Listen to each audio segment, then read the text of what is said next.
Emerson College is based in the heart of Boston, but that doesn't necessarily mean its students completely understand Boston. Despite being socially conscious to the world at large, Emerson has a tendency to miss some of the day-to-day issues. Homelessness hits this town on a regular basis. You can see it on almost every street corner in downtown Boston. The sheer size of the homeless population creates a problem that can't be ignored. As Emerson students, we felt that this problem was widely misunderstood within the confines of our campus. This is an attempt to figure out the exact perception of the homeless on the Emerson campus, and then talk to an expert to find out what the reality is. Instead of signing up for the Massachusetts Assistant Program, more and more people are opting for homeless shelters. About 2/3 of homeless shelters classify their occupants as temporary stayers, who are there for about 6 months. It's an elaborate community with an elaborate problem. However, that might not be evident to the Emerson student body. So we interviewed them to see what the preconceived notion of homelessness was. I think that a lot of people that are in that situation maybe are like I don't know, they didn't ask for it, obviously. I think that sometimes it's just like people are put in unfortunate situations that they're not really able to kind of like bounce back from. I think it's very situational as to why people would be homeless. I think statistically it relates a lot to mental health. I think often the economy can play a huge role in that, in the job market. The other day, a man was like begging me for food, and so I like brought him to like outside of the P-row like building, and I was like, wait here, and he was like, will you come back? And I was like, yeah, I promise I'll come back. And I brought him like this bag that was like full of food that I just like got from my dorm. That was like, it was like kind of like, it was old food that like I was not gonna eat, and that my roommates weren't gonna eat, but it was like food regardless. And like I have the dining hall that I can go to, and like so I've been eating there more.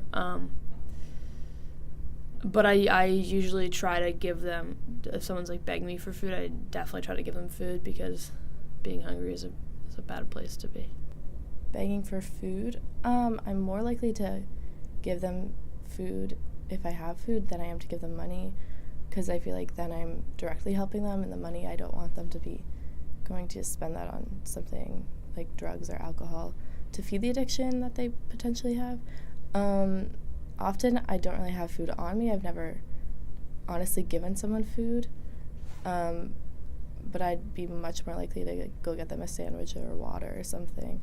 If someone comes up to me and asks for money, like the first reaction I have is that I do want to help them out. Most of the time I actually don't have like cash or change, but this is so bad, but I think to myself, like, are they really in a situation where they actually need money, or are they lying? After interviewing Emerson students, we had a clearer look at how they viewed the homeless. However, to be honest, we weren't exactly sure how accurate it was, so we turned to an expert. We sat down with Jack Collins, the program coordinator at Cardinal Maderos, for a clearer view of the reality. The services we offer here at the center, we offer a lot of things. First of all, we're a drop-in center for men and women 45 and up. Basically, we have, on a daily basis, we serve breakfast and lunch. When I first started working here, my idea of a homeless person was, it was always a man, and he was always in a trench coat, a sneaker and a shoe on, drinking out of a brown paper bag, and it's so not that.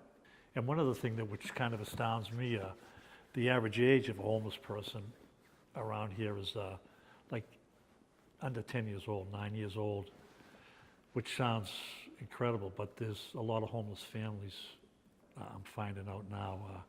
But I think as a whole, people tend to shy away from the homeless people. I don't know why. I don't know why. I think some people just don't realize that they could be in their shoes anytime, you know. As students in Emerson College, we must put the homelessness problem that is at our doorsteps into perspective. We must be part of the solution, not a continuation of the problem.